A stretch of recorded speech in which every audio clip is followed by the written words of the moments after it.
भूतिया हवेली का रहस्य। एक दिन की बात है। उत्तर प्रदेश के एक सुदूर गांव शिवपुर में एक पुरानी वीरान हवेली खड़ी थी। गांव वाले उसे भूतिया हवेली कहते थे। कहते हैं वहां एक जमाने में ठाकुर रघुनाथ सिंह रहा करते थे, जिनकी बेटी सुजाता की एक रात रहस्यमयी मौत हो गई थी। उसके बाद से हवेली बंद कर दी गई, लेकिन गांव में अजीब घटनाएं होने लगीं। सालों बाद 25 साल का एक पत्रकार अनिरुद्ध दिल्ली से गांव आया। वह भूत प्रेतों में विश्वास नहीं करता था और उसने तय किया कि वह इस हवेली के पीछे का सच उजागर करेगा।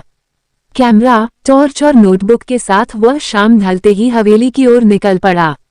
भाग 2। हवेली की पहली रात। हवेली का दरवाजा पुराने लोहे का था, जंग खाया हुआ। वह जोर लगाकर दरवाजा खोलता है, कर्कश आवाज पूरे जंगल में गूंजती है। अंदर घुप्पा अंधेरा, मिट्टी और धूल की महक।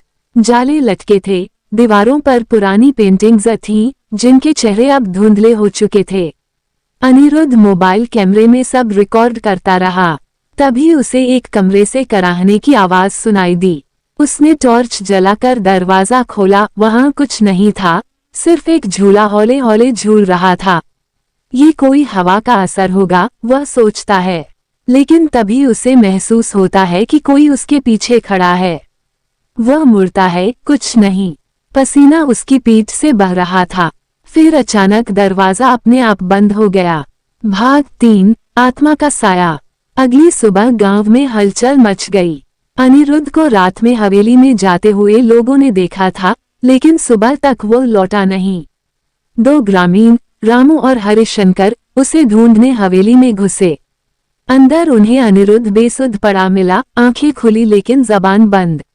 गांव के बाबा त्रिलोचन को बुलाया गया, जो तंत्र मंत्र जानते थे। उन्होंने कहा, ये लड़का अब इस दुनिया में तो है, पर उस दुनिया से जुड़ गया है। सुजाता की आत्मा इसे कुछ दिखाना चाहती है। भाग 4। सुजाता की डायरी। बाबा त्रिलोचन ने रात को हवन करके हवेली में प्रवेश किया। एक पुराने संदूक से उन्हें एक पुरानी डायरी मिली, जिस पर लिखा था, स सिंह मेरी आखिरी सच्चाई। डायरी में लिखा था, ग्रेटर दैन मैं सुजाता हूँ। मेरे पिता रघुनाथ सिंह ने मेरी शादी जबरदस्ती एक जमींदार से तय कर दी थी, लेकिन मैं अमित नाम के नौकर से प्यार करती थी। जब पिताजी को ये पता चला तो उन्होंने गुस्से में मुझे हवेली के तहखाने में बंद कर दिया। वहां कई दिन भूखा प्यासा रखा, फिर एक रात जहर दे दिया। ग्रेटर दैन मेरी आत्मा को शांति नहीं मिली। मैं चाहती हूँ कि दुनिया को मेरा सच पता चले, कोई मुझे इंसाफ दिलाए। अनिरुद्ध ने जब ये डायरी पढ़ी, उसकी आंखों से आंसू बह निकले। अगले दिन वह गांव में सभा बुलाता है और डायरी सबके सामने पढ़ता है। भाग 5। आत्मा की मुक्ति। गांव में हलचल मच गई। ठाकुर परिवार के वंशज को बुलाया गया और गांव पंचायत ने हवेली में एक मंदिर बनवाने और सुजाता की अस्थियों को गंगा में विसर्जित करने का फैसला लिया।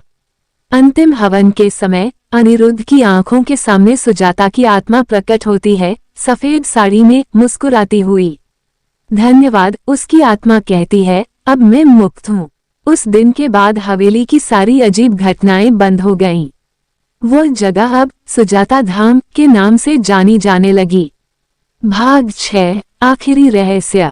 कहानी खत्म नहीं होती। कुछ महीनों बाद अनिरुद्ध अपनी रिपोर्टिंग लेकर दिल्ली लौटता है, लेकिन हर रात उसे वही हवेली, वही झूला और वही सुजाता सपनों में दिखाई देती है। एक रात उसने अपनी खिड़की के बाहर वही सफेद साड़ी वाली परछाई देखी और तब उसे एहसास हुआ कि शायद सुजाता की आत्मा मुक्त तो हुई है, लेकिन वह अब अनिरुद्ध के साथ बंध चुकी है।